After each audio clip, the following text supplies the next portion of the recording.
Hey everybody, it's Bobby Nahum here with AMAC Real Estate Company. Hope everybody is having a fantastic week so far and having a great year so far in 2025. Today we're here to talk about the real estate market here in Leon County, Florida. We are going to look at some real estate related metrics from our local market from the first quarter of this year, and we're going to compare those to the first quarter of 2024 to get an idea of how our local real estate market has performed here in Leon County over the last year. We're also going to talk about some broader real estate related news, some economic news, and how that's tied to our local real estate market, how that's affecting the local real estate market here in Leon County. We're also going to talk about what to do if you're buying a home in today's market and what to do if you're selling a home in today's market. And we're going to discuss a little bit about what we can expect to see in our local real estate market in the months to come, and just some key indicators to look for if you're kind of in the market for buying or selling a home. So let's start out by talking about some real estate related metrics. So let's jump into talking about the number of properties listed for sale. So as everybody knows, we've had really a shortage of properties for sale for about the last 8 years or so. It's been a pretty persistent problem. But good news is that basically since the fourth quarter of 2023, we've had a pretty consistent trend of inventory going up, housing inventory going up. So in the first quarter, that trend continued. So we saw listings go up by 8% compared to the year prior. So we have 8% more homes than we did a year ago that are on the market for sale, or we did in the first quarter of this year. So that's great news. It's actually the highest level of number of properties listed for sale since the first quarter of 2021. So it's a 4-year high. However, historically, we're still fairly below, like the pre-pandemic, pre-COVID era. So like if you go back to 2017 to 2019 time period, we're still about 15% below that average. And if you go back to the 2014 to 2016 time period, the number of properties available for sale are still about 30% below that time period. So historically, we're still pretty low, but we're headed in the right direction. 2014 to 2016 was really the last time we had what I would consider a balanced market, where the amount of housing supply versus the amount of demand for housing has been relatively equal. So we're still well below that, but we're a lot better than where we were, say, back in like 2022 when the inventory was super low and it was really difficult for buyers to find homes that they liked because there were so few choices. So property sales, talk about that now. So sales were down 7% in the first quarter compared to the same time a year ago. The market has been slow. There's really no other way to say it. High interest rates, we're still, that's part of the problem. We're still in that like 6.5% to 7% range for 30-year fixed rate mortgages, which historically it's not that high, but what we've been used to over the last 15 years or so, it's pretty high. And then home prices are at record highs. So high interest rates, high home prices equals high mortgage payments.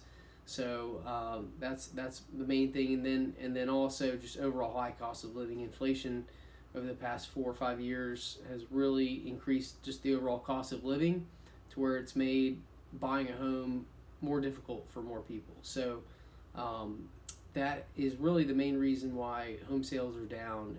And just to kind of put it in perspective, so the average mortgage payment today is about $2,200. Okay, go back to 2019, it was about $1,200. So it's about an 85% increase in the average mortgage payment in the last 6 years. So if you look at the average increase of people's incomes since that time, it's only about 25%. People's incomes in 2019 was about $54,000. Today it's about $68,000. So in that same time period, people's incomes only went up 25%, but average mortgage payment went up 85%. So as a result of that, you've had a lot of potential home buyers pushed out of the market, and that's why home sales are down so much. We're at an 11-year low right now. Home prices despite home sales being down, have remained pretty resilient. Home price growth has definitely slowed. Back in like 2021, 2022, we were seeing double-digit annual increases in home values, which is very unusual. I think from 21 to 22, we saw it was like almost 20% here in Leon County. Close to, it was like 18%, I think, or something like that. The average is like 3 to 5%. It's 4% actually. So, and what we saw in the first quarter of this year is we saw home prices go up by 3%. So that 3% number is pretty good, but that number is a little bit skewed upwards by what we saw in the southeast quadrant. We had a lot of new construction in the southeast quadrant, mainly in Southwood, and those sales numbers from all that new construction has kind of skewed the number. When you look at average price increases by each quadrant of Leon County, you can kind of get a better picture of what's really going on with home prices. So like in the northeast part of Leon County, home prices were actually down by 1%. And northeast Leon County accounts for about half of all home sales in Leon County. So in an area where half the home sales occur, home prices went down by 1%.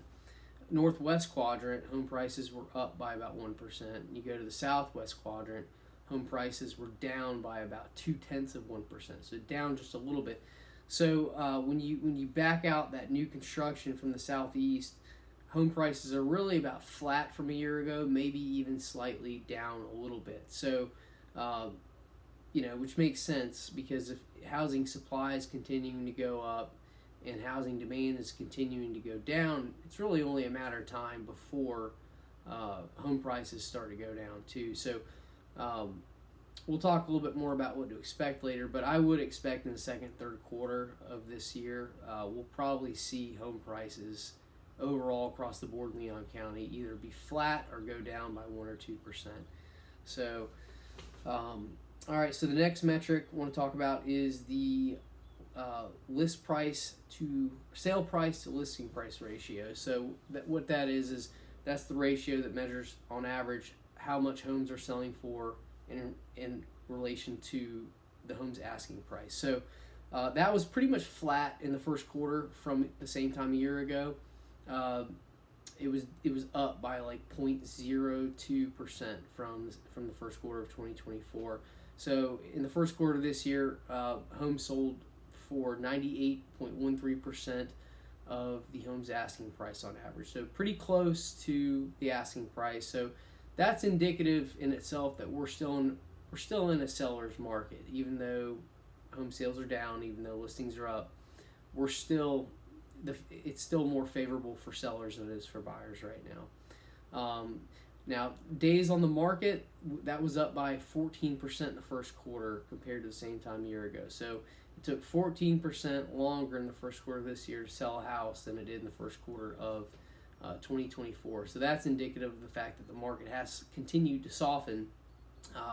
It took 65 days on average for a home to sell here in Leon County in the first quarter.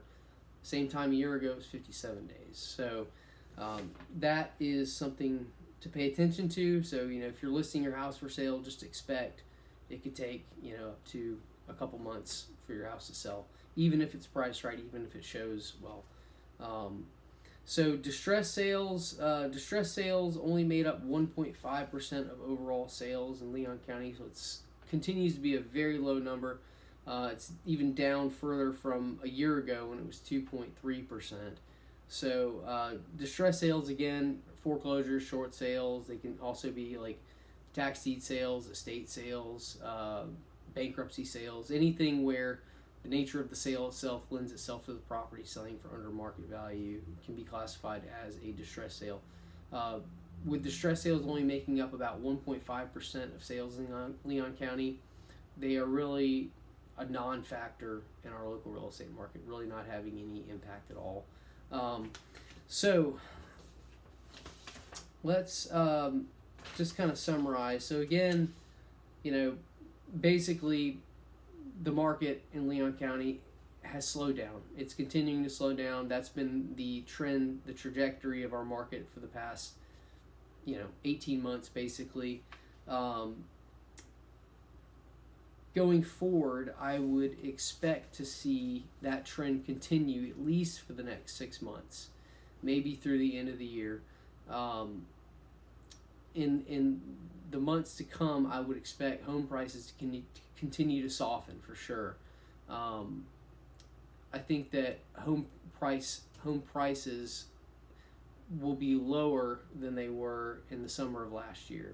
I think we hit kind of a peak in the summer of last year, and I've noticed that homes that were selling at a certain price last year, the same homes are not selling for that same price in today's market, and people are still trying to get the prices they were last year, and those homes are sitting on the market until they drop the price, and then they get the price where the market is at, and then those homes sell. I would also expect home sales to continue to be lower than last year, and I would also continue to expect to see more listings than we had a year ago. There is some good news on the horizon. It seems like inflation is finally starting to cool down. We're at the lowest level of inflation now since 2021, I think February 2021.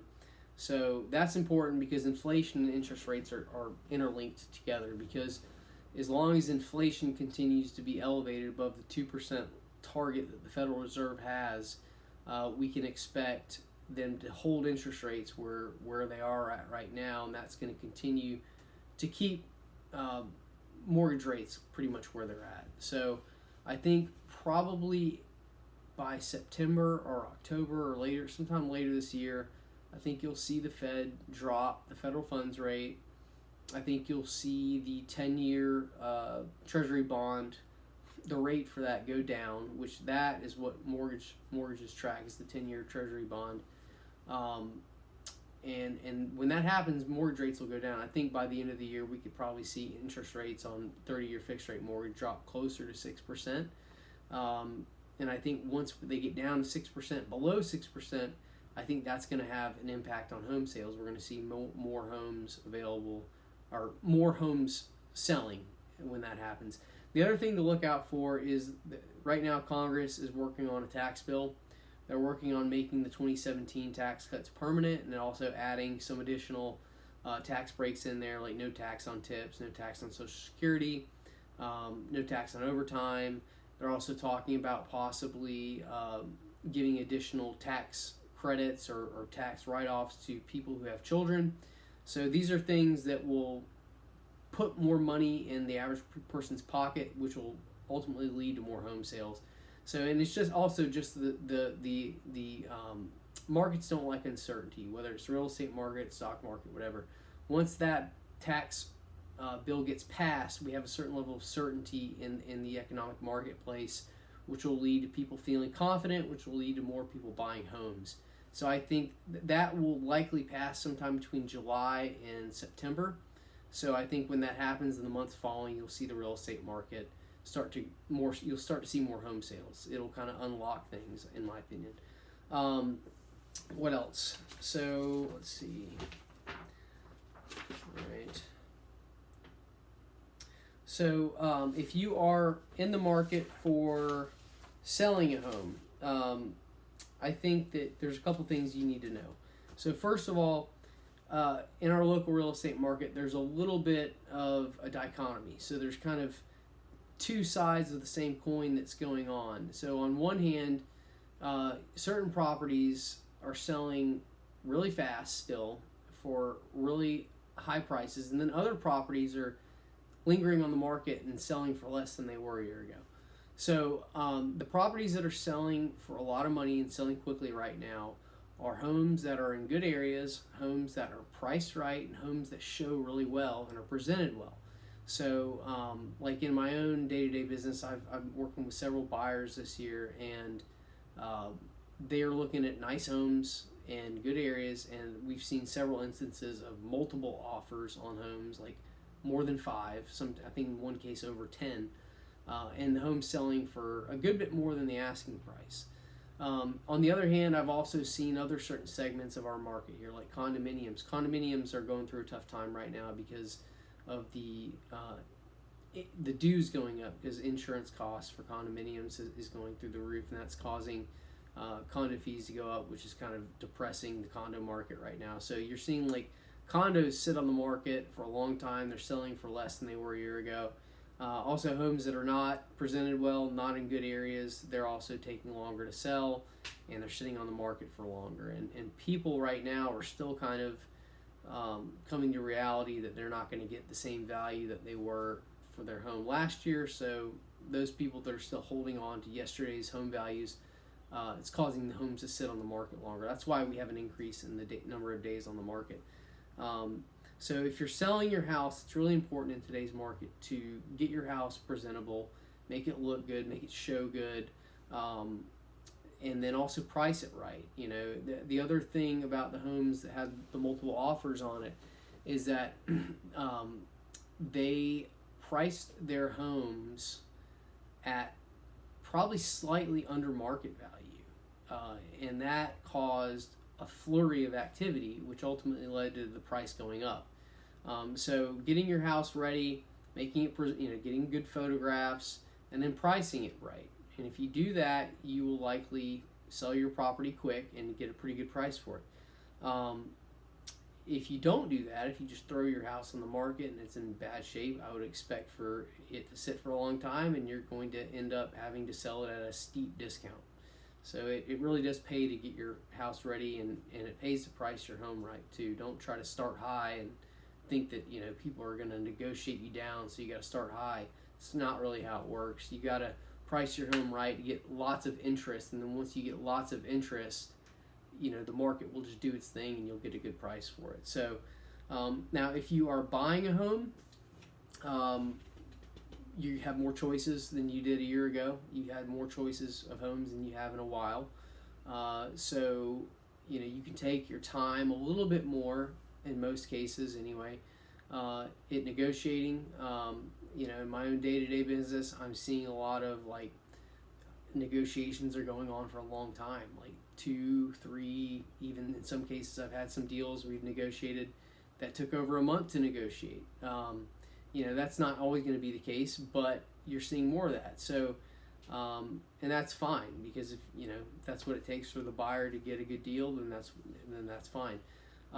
So you've got a little bit more time. Do your research when you are making offers on properties in terms of knowing what other similar properties are selling for. You really do not want to overpay in today's market, especially if you're only going to be in the house for a few years, because I don't think we're going to see high home price growth over the next 3-4 years. I think it's going to be pretty low. And that's because we've had such an increase in home prices over the past 4 years. I think home prices have gone up 40% here, or even maybe a little bit more than that in Leon County since 2021. So you're going to see the market, home prices are going to not go up by that much, because people's incomes have to catch up to home values, and that's going to be, I think, probably 3-4 years. It's going to be that way. So bottom line is, make sure that you're not overpaying, because in the event you have to sell your house in 2 or 3 or 4 years, you don't want to lose money. And if you overpay, you will lose money, most likely, when you go to sell.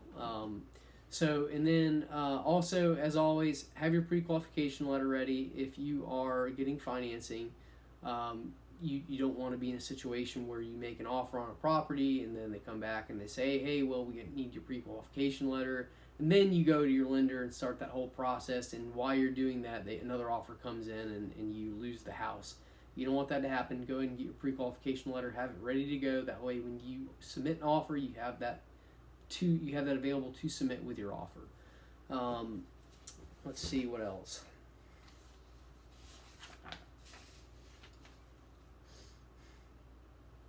Yeah, I think that's pretty much it. So, again, like I said, I just think that we're going to continue to see the market kind of more of the same for the next 2-3 months, 4 months, even 6 months maybe. And then I think by the end of the year, early next year, we're going to really see the market start to change. So, but, it's still a good market to sell. And, if you need to sell or you need to buy something right now, don't try to time the market, because ultimately we don't really know for sure what's going to happen. So just, if you're able to buy something and you need to buy it, go ahead and buy it. Go and buy a property. It's always a good investment to buy real estate, as long as you buy smart. And if you need to sell, go ahead and sell. The market's still high right now. You know, you're never going to time the market perfectly, so just something to think about. But hope you guys enjoyed this video. If y'all have any questions about anything, feel free to reach out to me. You can email me, or you can leave a comment on this YouTube channel. You can also shoot me a text or give me a call even. And as always, if you can, give me a like on this video if you like the content, and also please subscribe to my channel if you like what you see too. And thanks, and I will talk to you guys in a couple months. Have a great day.